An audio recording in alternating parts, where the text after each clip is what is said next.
ആ ഇമോഷൻ ഒരു മനുഷ്യൻ എന്നുള്ള നിലയിൽ ഇന്ന് എനിക്കിരിക്കുമ്പോൾ ആലോചിക്കാം അമ്മ എന്തിലൂടെയൊക്കെ പോയിട്ടുണ്ട്, എത്ര എഫക്റ്റഡ് ആയിട്ടുണ്ട്. പക്ഷെ നമ്മളിലോട്ട് അത് ട്രാൻസ്ഫർ ചെയ്തിട്ടുണ്ടോ? നമ്മളിലോട്ട് അമ്മ അത് പ്രൊജക്ട് ചെയ്തിട്ടുണ്ടോ? ഇല്ല. നമ്മുടെ പേരൻസ് നമ്മുടെ ഇമോഷനെ പ്രൊട്ടക്ട് ചെയ്യാൻ മാക്സിമം എഫേർട്ട് എടുത്തിട്ടുണ്ട്. അഗൈൻ നമ്മൾ അഡൾട്ട്സ് ആകുമ്പോഴത്തേക്കും അഡൾട്ടിലോട്ട് ആവുന്ന സമയത്ത് പോലും we are expose to the media, we are expose to information, we hear things. ഇപ്പോൾ ഒരു 5 വയസ്സുകാരനെയും ഒരു 15 വയസ്സുകാരനെയും കമ്പയർ ചെയ്ത് കഴിഞ്ഞാൽ ഒരു 15 വയസ്സുകാരൻ കൂടുതൽ കേൾക്കും.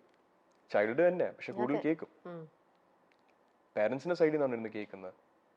അച്ഛന്റെ ജീവിതത്തിൽ നടക്കുന്നതിനെ പറ്റി അമ്മ ഒന്നിനെ നമ്മുടെ അടുത്ത് കംപ്ലൈന്റ് ചെയ്യാറുണ്ടോ? നോ. അച്ഛന്റെ ജീവിതത്തിൽ നടക്കുന്ന വിഷമമുള്ള കാര്യങ്ങൾ അച്ഛന്റെ 10, 15, 20 വയസ്സുള്ള മക്കളുടെ അടുത്ത് അച്ഛൻ ഇന്നും വന്ന് അച്ഛൻ ഡിസ്കസ് ചെയ്യാറില്ല. കാര്യം അവർക്കെന്നും നമ്മൾ അവരുടെ മക്കളാണ്. നമ്മുടെ ഇമോഷൻസും നമ്മുടെ ഹാപ്പിനെസ്സും അവരുടെ പ്രയോറിറ്റിയാണ്.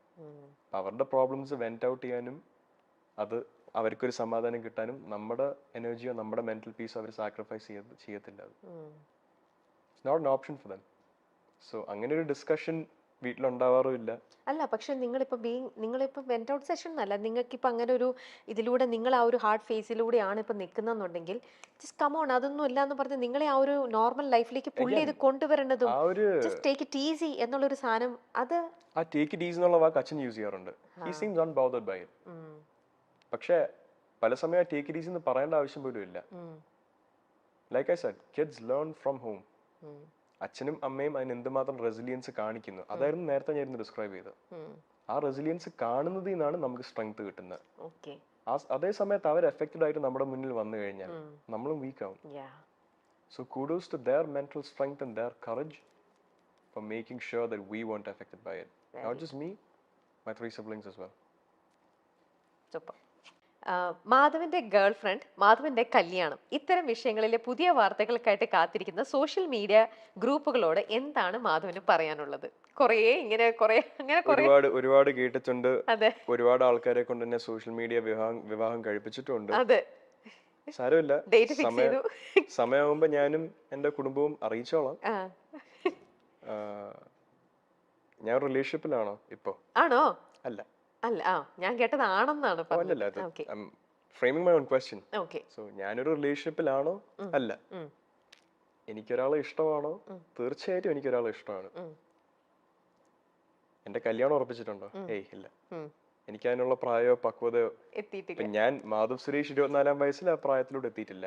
24-ലും 21-ലും 18-ലും വരെ പക്വത എത്തുന്ന ആൾക്കാരുണ്ട്. ഞാൻ ഒരു പുതിയ കരിയറിലോട്ട് വെഞ്ചർ ചെയ്ത് കയറുവാണ്. അതിന് അതിൻ്റെതായ സ്ട്രഗിൾസ് ഉണ്ട്. അതിലൂടെ ഞാൻ ഒരു ഇൻഡിവിജ്വൽ എന്ന നിലയിൽ എന്നെ തന്നെ ഫിഗർ ഔട്ട് ചെയ്യുകയാണ്.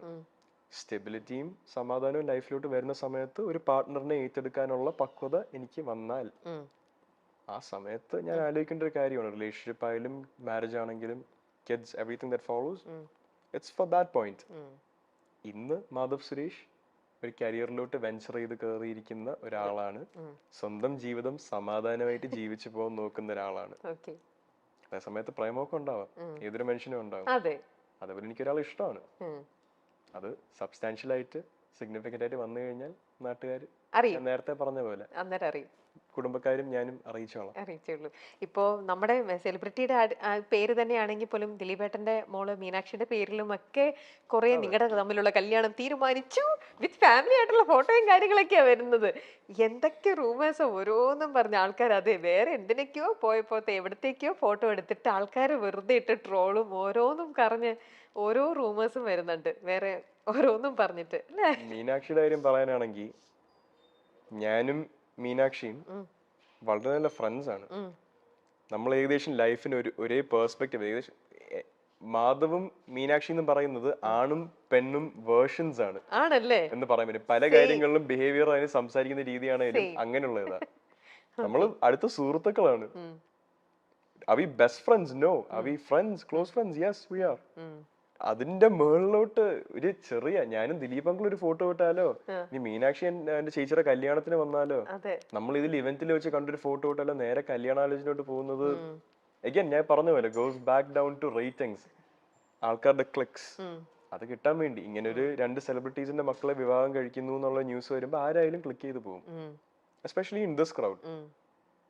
ഞാൻ എന്നെ തന്നെ പിടിച്ച് പുകഴ്ത്തി പറയുന്നതല്ല, ബട്ട് അഗൈൻ ഈ പേര് സുരേഷ് ഗോപി ആൻഡ് ദിലീപ് എന്നുള്ള പേരുള്ളത് കൊണ്ട് ആൾക്കാർ ക്ലിക്ക് ചെയ്യും.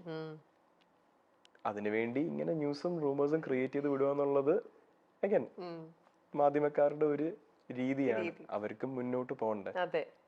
പക്ഷെ അതിനുവേണ്ടി മറ്റൊരാളുടെ പേഴ്സണൽ ലൈഫിനെ പറ്റിയുള്ള കള്ളങ്ങൾ വിളമ്പിൽ ഒരു വേണ്ട, അതിന്റെ ആവശ്യമില്ല. പോസിറ്റീവായിട്ട് തന്നെ അവർക്ക് മുന്നോട്ട് പോയിക്കൂടെ അല്ലേ? പോസിറ്റീവായിട്ട് സത്യം പറഞ്ഞു, സത്യസന്ധതയാണ് തെളിയിക്കേണ്ടത്. അല്ലാതെ വെറുതെ ഓരോ കാര്യങ്ങളും പറഞ്ഞുകൊണ്ട് പോയിട്ട് കാര്യമില്ല. നമ്മുടെ മീഡിയ, അത് പ്രിന്റ് ആണെങ്കിലും വിഷ്വൽ മീഡിയ ആണെങ്കിലും സത്യമായിട്ട് തന്നെ റിവീൽ ചെയ്യാനുള്ള ഒരു ഗട്ട്സ് ഉള്ള മീഡിയ ആണ് ശരിക്കും വേണ്ടത് അല്ലേ?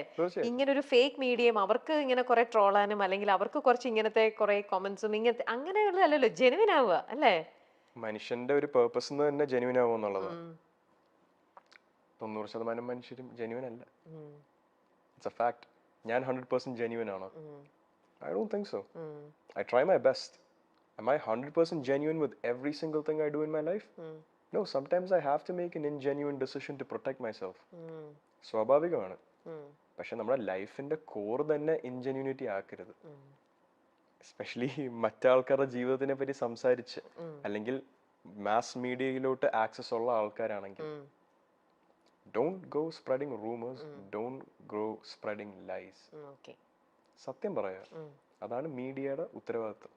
അത് തെറ്റിക്കരുത്. എന്തെങ്കിലും ഉണ്ടെങ്കിൽ again നേരിട്ട് വന്ന് ചോദിക്കുക. ഈ മീഡിയ പേഴ്സണലിന് പബ്ലിക് ഇമേജിൽ നിൽക്കുന്ന ആൾക്കാരോട് എന്തുമാത്രം ആക്സസ് ഉണ്ടെന്ന് എല്ലാവർക്കും അറിയാം. ആക്സസ് ഇല്ലാത്തതല്ല. അവര് പറയുന്ന കാര്യങ്ങൾ അതിന് ഫേസ് വാല്യൂവിനെടുത്ത് അത് റെപ്രസെന്റ് ചെയ്യുക. അല്ലാതെ ക്ലിക്ക് കിട്ടാൻ വേണ്ടി ഇങ്ങനത്തെ പൊട്ടത്തരം വിളിച്ച് സോഷ്യൽ മീഡിയയിലും മാധ്യമത്തിലും പറയരുത്. നിങ്ങളുടെ തന്നെ വിലയാണ് കൊണ്ട് കളയുന്നത്. ഇത്തരത്തിലുള്ള കുറെ ഫേക്ക് കമന്റ്സ് കേൾക്കുമ്പോൾ നിങ്ങൾക്ക് ശരിക്കും ചിരി വരില്ലേ? അതെ, ബോർഡ് ചിരിക്കുമ്പോഴത്തേക്ക് ഇങ്ങനെയൊക്കെ വായിച്ച് രണ്ടു നേരം ചിരിക്കാനായിട്ട് തോന്നും. അതിലൊന്നുമില്ല.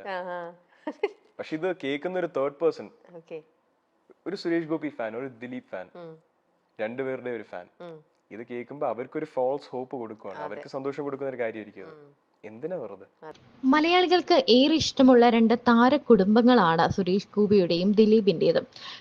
സുരേഷ് ഗോപിയുടെ ഭാര്യ രാധികയും മക്കളെയും എല്ലാം എല്ലാവർക്കും, എല്ലാ സിനിമ ആരാധകർക്കും വലിയ ഇഷ്ടമാണ്. അതുപോലെ തന്നെ ദിലീപ്, കാവ്യ, മീനാക്ഷി, മാമാട്ടിക്കുട്ടി, അങ്ങനെ ആ കുടുംബത്തെയും നെഞ്ചോട് ചേർത്ത് പിടിക്കുന്നവരാണ് നമ്മുടെ സിനിമ മലയാളി പ്രേക്ഷകർ. അതേസമയം ഈ രണ്ട് കുടുംബത്തിലും തമ്മിൽ ഒരു കല്യാണം ഉണ്ടായാൽ എങ്ങനെയിരിക്കും? അതുതന്നെയാണ് ഇപ്പോൾ കുറേ നാളുകളായി ആരാധകരുടെ ചർച്ചയും. ഇവർ വിവാഹം കഴിച്ചാൽ എങ്ങനെ ഉണ്ടായിരിക്കും? ആരാണ് ഈ വിവാഹത്തിലെ വധുവും വരനും എന്നല്ലേ? അത് മീനാക്ഷി ദിലീപും മാധവ് സുരേഷുമാണ്.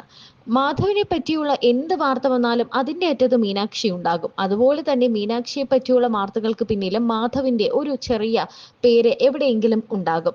മാധവും മീനാക്ഷിയും വിവാഹിതരാകുന്നു എന്ന വാർത്തകൾ എത്താൻ തുടങ്ങിയിട്ട് നാളുകളേറെയായി. സുരേഷ് ഗോപിയുടെ മരുമകളായി മീനാക്ഷിയാണ് എത്താൻ പോകുന്നത് എന്നാണ് പുറത്തു വരുന്ന വാർത്തകൾ. ഇത് എത്രത്തോളം സത്യമാണ് എന്ന് ഇവരാരും ഇതുവരെയും പ്രതികരിച്ചിട്ടില്ല. എന്നാൽ മീനാക്ഷിയും മാധവും തമ്മിൽ വിവാഹിതരാകുന്നു, ഇവർ പ്രണയത്തിലാണ്, കണ്ണുകൾ കൊണ്ട് ഇവർ സംസാരിക്കാറുണ്ട് തുടങ്ങിയ നിരവധി വാർത്തകളാണ് ഇവരെ ചൊല്ലി എത്താറുള്ളതും.